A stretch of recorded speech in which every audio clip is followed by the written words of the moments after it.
I'm investing in myself to have the coaching, have the communities. The whole reason for that is because I know I can find people that are high level doing interesting things that I can then introduce back to my community so that there's a constant flow of new perspectives and new energy. And it doesn't have to be the Erin Bradley show. It's just, I'm the hub of the network.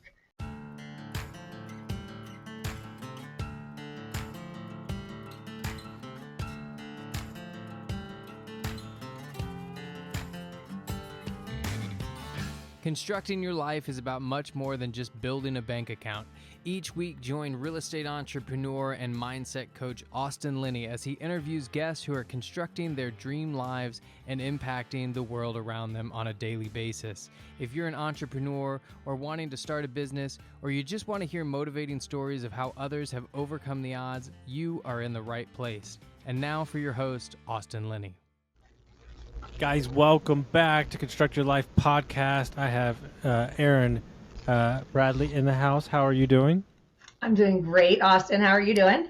I'm doing good. So we were talking about what we're going to talk about before the podcast, which could be its own podcast in its own self, I think, sometimes. So the question I'm going to ask you is, what is your current obsession? Oh my gosh. Well, my current obsession is probably something that I relate to as helping other people find access to the dimmer switch of the light within them. And what I mean by that is... Hold on. That's a bad thing. Why do I want to dim my light? Well, that's the thing. It's about acknowledging where are you on the spectrum of, is your light ignited, or is it dim, or is it extinguished? And what I found in my own personal experience is that I rode around a lot for many years with my light dim or extinguished by my own limiting beliefs, my fear of not enough, my panic in states of overwhelm and burnout, the stories that we use to justify why we stay stuck, why we hold back on taking leaps of faith, or why we tuck ourselves into staying put when we feel called to something more. And all of these things and external circumstances and life events, right? Tragedies and other things can affect that light within us. And so what I noticed is that when I look back and when I see this in others is that so many of us, we try to keep on giving from that empty well without really evaluating where we are. And so when we talk about this light, right, it's the moment, because you're a coach too. It's like you see somebody who's been kind of struggling and then something clicks, right? We unlock something within them. And all of a sudden, they show up to a call and they're excited and they're fired up and they're passionate. And I always like to point that out and say, does everybody else see? Like if we're in a group setting, does everybody see the light on here, right? And this momentum is happening. And I also refer to it as curating vacation energy.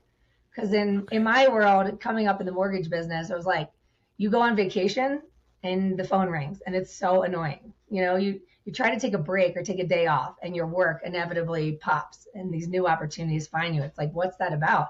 And I think it's because when the light is on, when you're excited, when you're expectant, you're anticipating good things, you're in a place of confidence and eager anticipation, things start to find you like a lighthouse in the storm. And it's the difference between muscling through activity and like digging deep to access that motivation or muster up the courage to do activity to get to some imaginary outcome, right? Versus the feeling you get when all of a sudden the phone is ringing, the opportunities are finding you. So what does it mean to curate vacation energy? Well, it means having the willingness to slow down and be able to evaluate, where am I on the emotional spectrum? Where am I with light out versus light ignited? And if I can do the work from within to turn that light on, then I can go and share my light with others. And then it's the opportunity to create a wildfire by igniting the flames of others. And then now their flame is ignited and it spreads. And so I don't know, it's like the difference between chasing versus attracting. And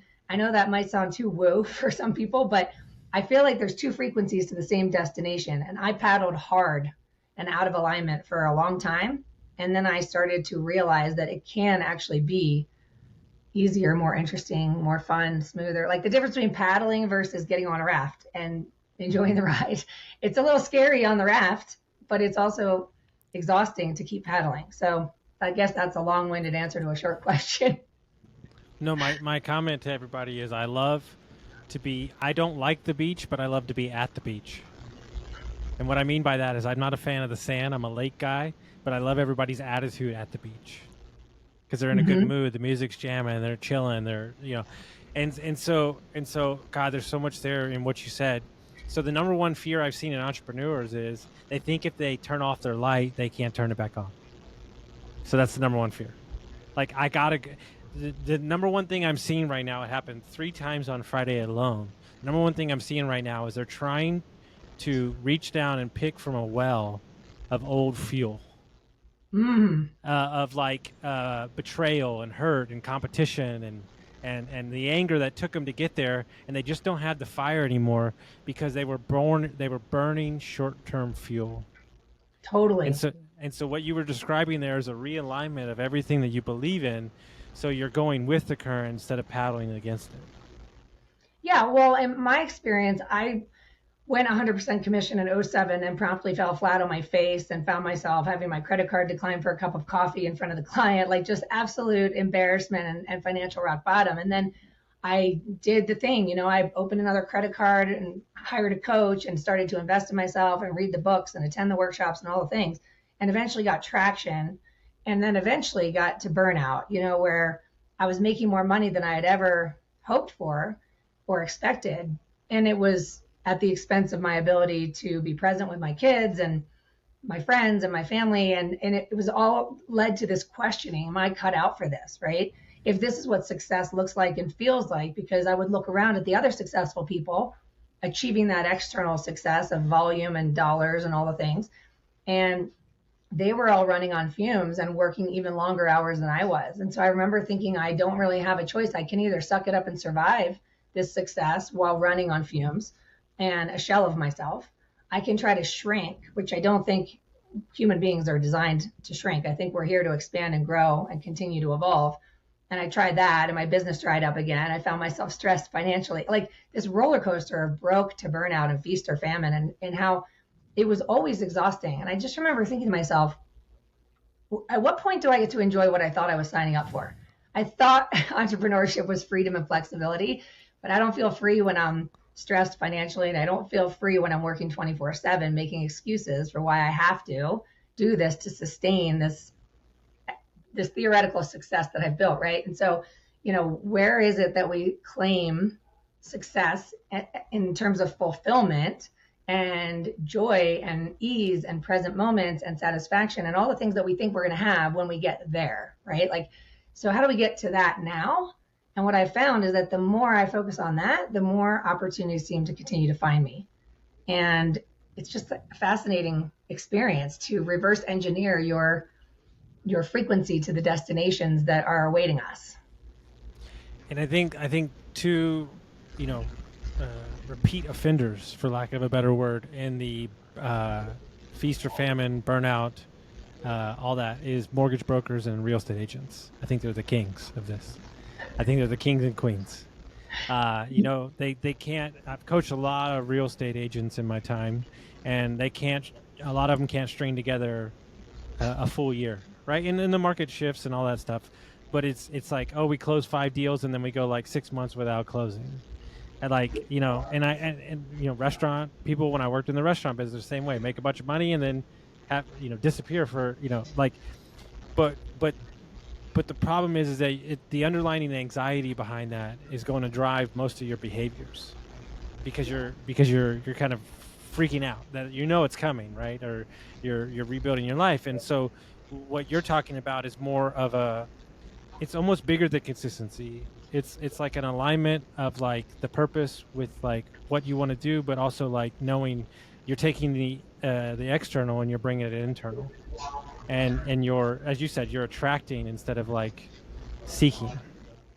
Well, I think there's a couple things to unpack there. Number one is that when you talk about that roller coaster, right? Like when everything comes to a screeching halt and real estate agents and mortgage lenders, let's say they've been in the business for some time and they know what to do. They've been to enough trainings to have the playbook and the game plan.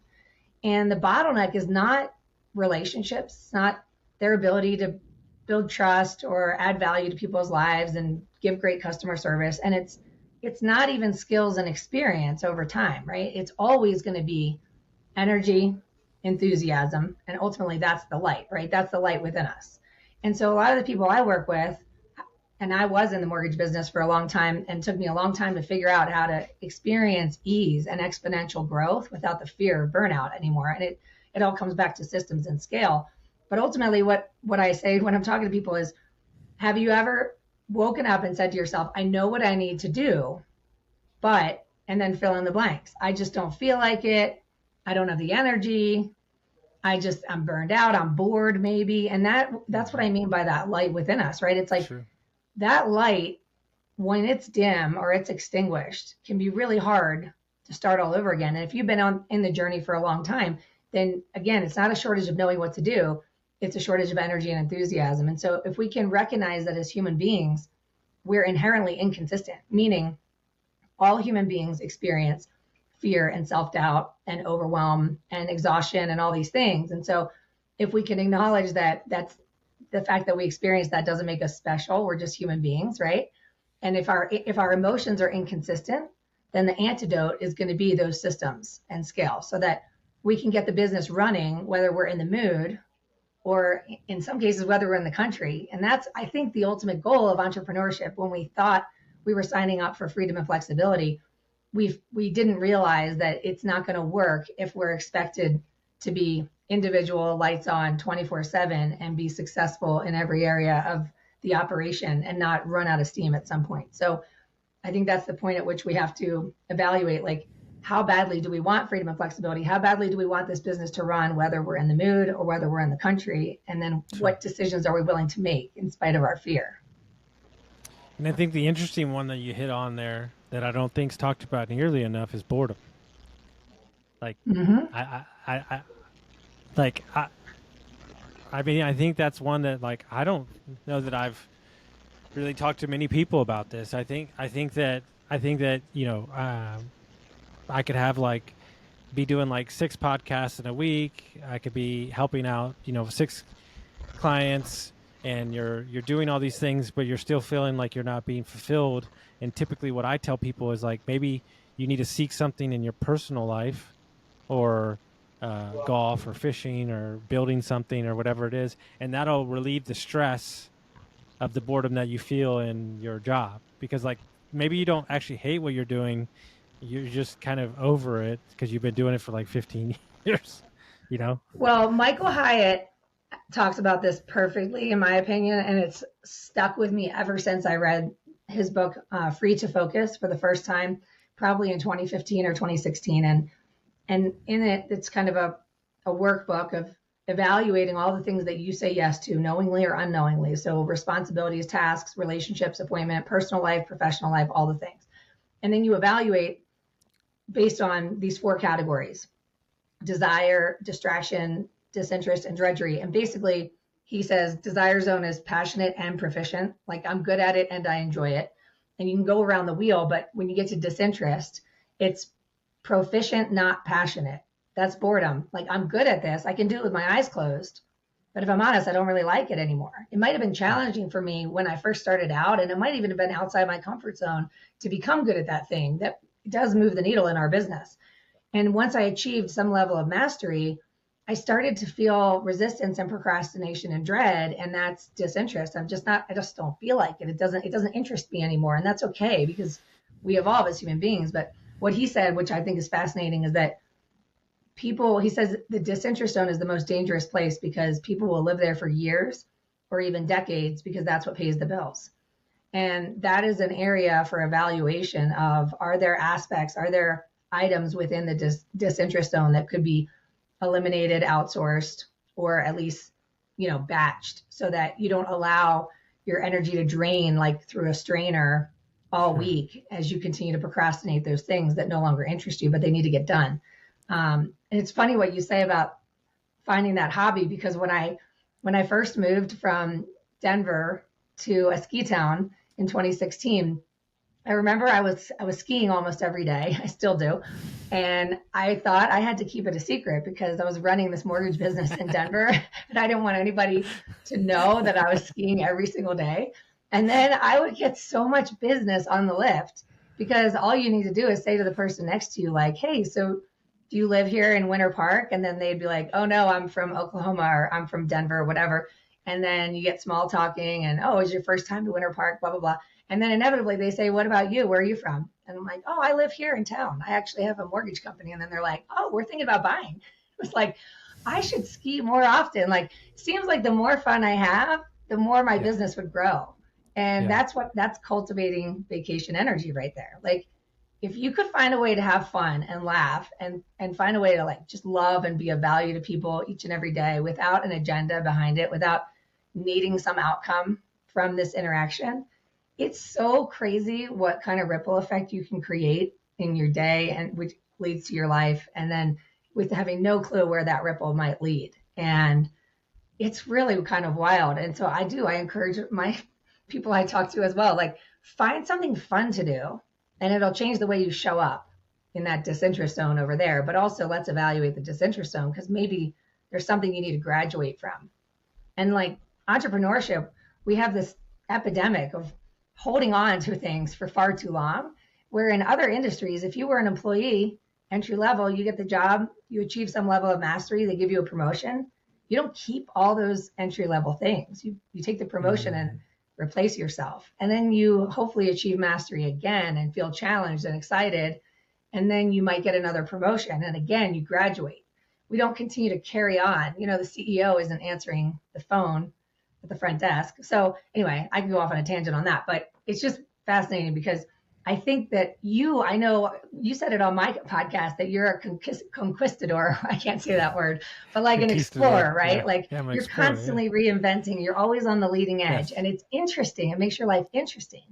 So I think that there's people listening that are in that boredom phase, and it's like, well, let's explore what could be interesting so that you can take your mastery and apply it in new ways while also potentially replacing yourself in the areas that bore you, because you know how to do it, but maybe it's time for you to show somebody else how.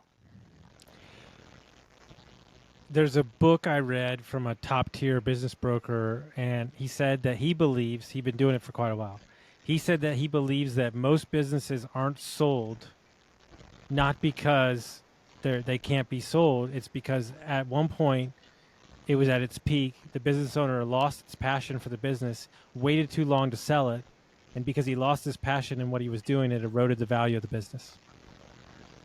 And it's always stuck with me. And so his advice was every 7 years, sell your business. Ooh. He's like, no matter what it is. He's like, because you're selling at the top of your passion cycle. And he goes, I know it's counterintuitive, but it's something that's always stuck with me because it makes me really think, along with your promotion thing, which I never thought about either. Entrepreneurs, we don't promote ourselves. But like me, I've had like the Airbnb life. I've had like the real estate life. I've like always gone to the next thing. Like I've always seek good to great. So like for me, I'm always like reinventing myself. But for most people, like I think they get too tied. You know, the joke is be careful what you name your podcast because you might be talking about it, you know, for the rest of your life. Like be careful what song you write. You might be singing it the rest of your life. Like my biggest fear in life is to be put in a box. Like I just can't. But here's the problem. Is because I am that way. A lot of people have no idea what I do. so that's been, you know, I have to like pursue what I love, but get clear on my message, right? And I think we have to do that internally too. And one of the things that took me way too long to understand, especially when you're networking and you're getting started, is not everybody needs to hear everything that you're doing. And so I tailor my message. I have like, you know, 1 minute, 5 minute, 20 minute. And I have that with my story. I have that with what I do. And I tailor it to that person. Like, okay, you know, you want to talk about this? Cool. Like, you want to talk about that? Cool. And like keeping the rest to myself. And it's not like, it's just easier for people to like put their arms around it. You talked to a lot of people, like they got to an end. And they said, you know what? I don't think I'm the best CEO anymore. Like, you should hire somebody, and then you should go pursue something else. Doesn't mean you can stop losing profits or like helping that business grow, but maybe your kind of role in your seat is kind of getting old, and you just want a new start, and that can be scary too. It's really crazy that you say that because I look back and I'm like, okay, '07, went 100% commission, fell on my face, burned out. 2014 had almost quit the business. So 7 years later, and then I started to hire help and went on to be team leader and manager. You know what I mean? Like took that promotion. 7 years later would be 2021. That's when we started buying out of state Airbnbs and focusing on our investment. But I felt the itch, I think, to make that leap out of the mortgage space at that point, but I ignored it. And I'll never forget early 2022 on a call with my coach, just telling her like I'm drowning. You know, I was in the middle of like a remodel and an Airbnb and the furnishing of that, and pulled the kids out of school, went down to Texas for 5 weeks, and my team was having issues. Like there was so much going on. And I just remember feeling like I'm just treading water, like coming up for a sip of air. And now I'm listening to that 7-year itch thing. And I'm thinking, man, I should have scratched that itch in 2021. I could have avoided that little nervous breakdown I had in early 2022, maybe. Mm-hmm. Well, I've always looked at, and I've got it set up pretty good. I've always looked at my life in like 10 to 7 year stages. Like I already like know kind of somewhat what I want to do from like 50 to 60 and 60 to 70. Like cool. I'm kind of like, and so, but also for me, like the next like 3 years is like, I want to taste and try and skill build and do as many different things as possible while maintaining my core thing, just so I can level up all aspects of like what I can bring to my clients. Like it's different. It's different. The way I remove myself from any fear of what I'm being like super uncomfortable of not doing like something I've never done before or like trying something new is I have to walk through the fiery door first for my clients. Totally. And so I'm merely just doing this for you. So I don't have like, I kind of like mind hack like the fear of like, well, like also I've learned. People think it's crazy. Like my buddy runs a big franchising, like power washing thing. Like I told him, I want to go work for you for like 3 days. And he was like, why? I was like, I just want to see like how you run your business. And like, so that I'm going to just do that a bunch, like everywhere, and just like see everybody's different businesses. So fun. I love that. And around that fear piece is that I've come to realize that the imposter syndrome I feel by putting myself in rooms where I'm so blown away by what people are doing or have done. And I'm just like, whoa, that is amazing. How did they let me in here? You know? And then I realized that is such a good indicator. That is a good friend, because typically on the heels of feeling that, I am expanding and learning and growing. And I can look back and see how many times I've felt that very palpable discomfort. And I can look back and see I was on the brink of a turning point. And, yes. You know, there's almost like these 4-year increments where it's like quantum leap, fine tune, you know, recalibrate, maybe even plateau a little bit, maybe even dip, and then another quantum leap, because there's these learning curves that happen and they take a little while to execute and implement. And it makes it really interesting because I now know that if I feel uncomfortable and I feel afraid, then chances are I might be on the leading edge of another tipping point. So just keep going, you know, and I don't know, have faith and take the leap and grow your wings on the way down. So I have a rule anytime, like an event or something that I'm supposed like going to do, or like, you know, whatever. If I don't want to go, then I go. Because if I don't want to go, something great's going to happen, but something's like messing with me. And every time something great's happen. And so, you know, people always tell me all the time, like, I'm super nervous. You know, I got chills, like you know, blah, blah, blah. I'm like, okay, you're exactly where you should be. Like, what happens when you do want to go? Do you still go? No, I don't go. I don't know if I ever really want to go. So I don't know. I'm like an introvert, but extrovert. It's the weirdest thing in the world. Like, put me in a room, I'm fine. But like, I was telling somebody the other day, we were talking about this with my business partner. I think that through COVID and through now, I've done so many Zooms and podcasts, and I mean, so many meetings, so many everything. I think that I think what I'm craving right now is in person. Like, mm-hmm. I am just like, there is like this, we've like had this lack of energy And like, man, I'm helping a couple guys going through some stuff, and we'll go have coffee for like 2 hours, and like it's just the best to like sit there and like listen and help. And I think that along with like boredom of like what you're doing and kind of like the responsibility you're feeling, I think are the two things that are like butting up against us right now. And you know, the word that keeps coming up over and over and over again is everybody's seeking community and support, right? That's really what they're after, right? And so I think we've gone too far. I think that we have a tendency to do that. I think we've gone too far with the virtual and the everything because we had to. But I think the people that win moving forward, especially with AI on the forefront, I think are going to be the real connections, the authentic, you know, nature of who you are and stuff like that. Because my business partner made a great comment the other day. He goes, fast forward 2-3 years from now, he goes, every 90% of the content online is going to be AI generated. So he goes, there's no connectivity. It's just spitting out what people are saying. So, you know, it's the Naval quote is the greatest quote. The only way to escape competition is to be authentically you. Well, recently I took on a challenge that I created for myself, but then I shared it with all my micro tribes through GoBundance and my coaching community and things like this that I overheard just in passing twice in one day. And I always feel like if you hear something twice in one day or even twice in 1 week, it's probably not random. It's probably something you needed to hear. And to your point about experimenting in order to see what happens for your clients, the idea was go live every single day on whatever platform.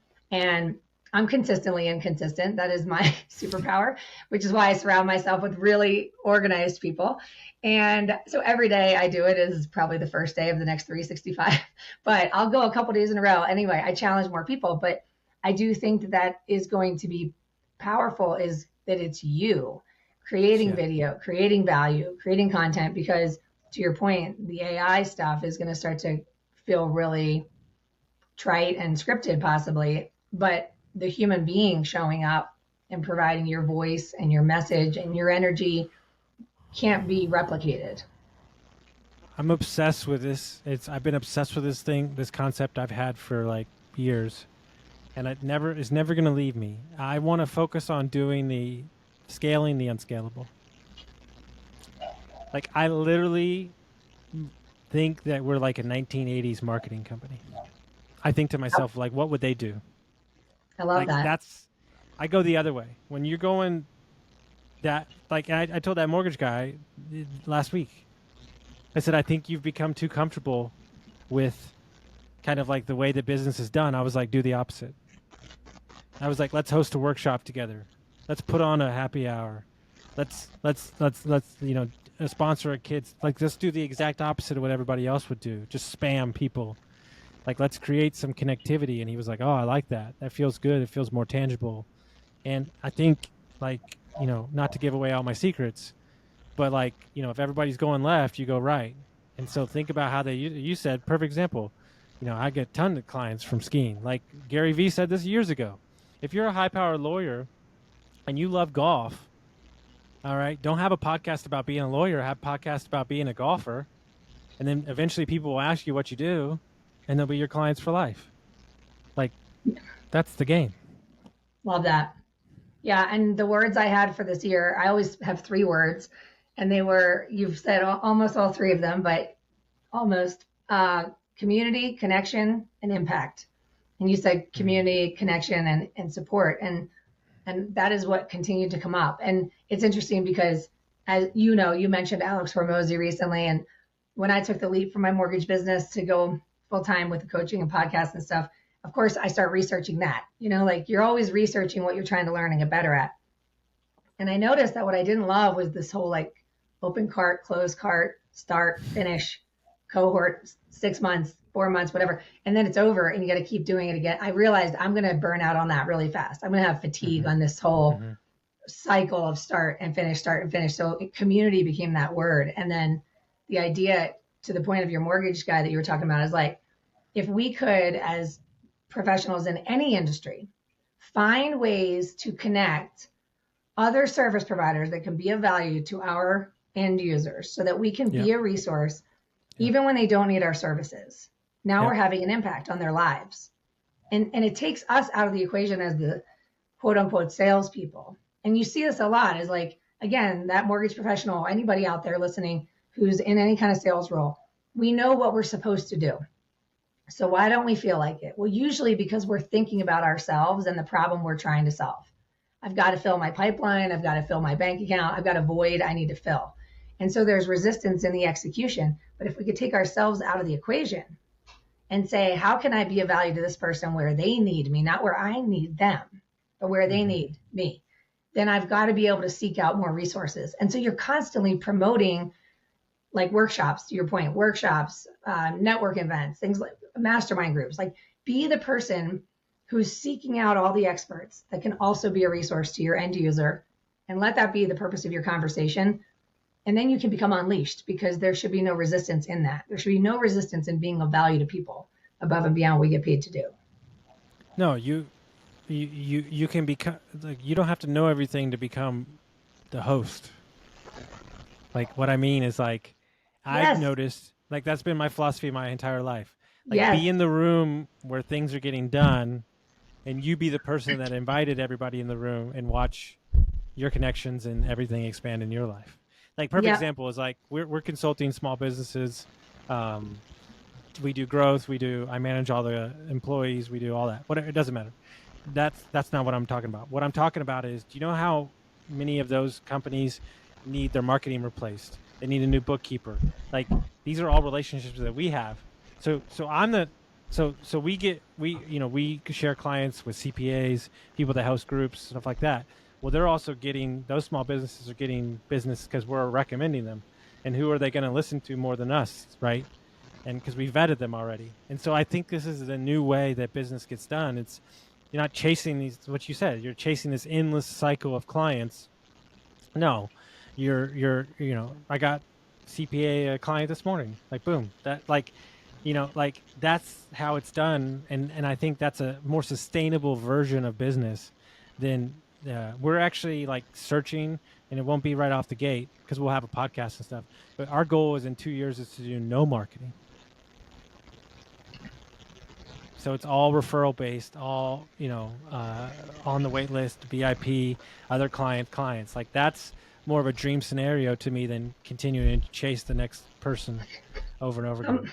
I'm laughing over here because I basically said that verbatim to our mutual friend Sue this morning. Yeah. I said, by the end of 2026, my vision is that we've hit a tipping point at which the foot can come off the gas and all attention will be on expanding the value and the impact for the existing members and those that they invite and refer. And it's also, I think, important to highlight, I think you and I are both in GoBundance, right? No, I'm not in it, but I know all them, yes. Okay. So when I think about any room I invest in myself to be in, okay, whether it could be GoBundance, but there's a million different masterminds out there, right? So if I'm investing in myself to have the coaching and have the communities, the whole reason for that is because I know I can find people that are high level doing interesting things that I can then introduce back to my community, so that there's a constant flow of new perspectives and new energy. And it doesn't have to be the Erin Bradley show. It's just, I'm the hub of the network. And so that's kind of how I see it, is like, I put myself in the room with people that inspire me, that I find interesting, that are creating value for potentially my same type of client. And then the opportunity to introduce them and bring their skills and their wisdom and their inspiration into the room. I think, again, that just kind of adds to this whole idea of a ripple effect. Yeah, I love it. So if people want to track you down, they want to reach out to you, how would they do that? Sure. So the name of my book and my podcast and my community is Pursuing Freedom. So you can find me on Instagram at Pursuing Freedom Official. And I love when people hear a podcast and send a DM to Austin or send it to me, so that, we're out here having this conversation into the ether, and hopefully it's helpful to somebody. So if it is, let us know. And yeah, you can connect with me on LinkedIn as well, Erin Bradley. And I love hearing from people and connecting and finding ways to connect you to the people that I know. And yeah, being that connector is everything for me. I love it. Guys, if you got some value from this episode, send it to a friend, share it around, reach out to Erin, and we'll see you next time.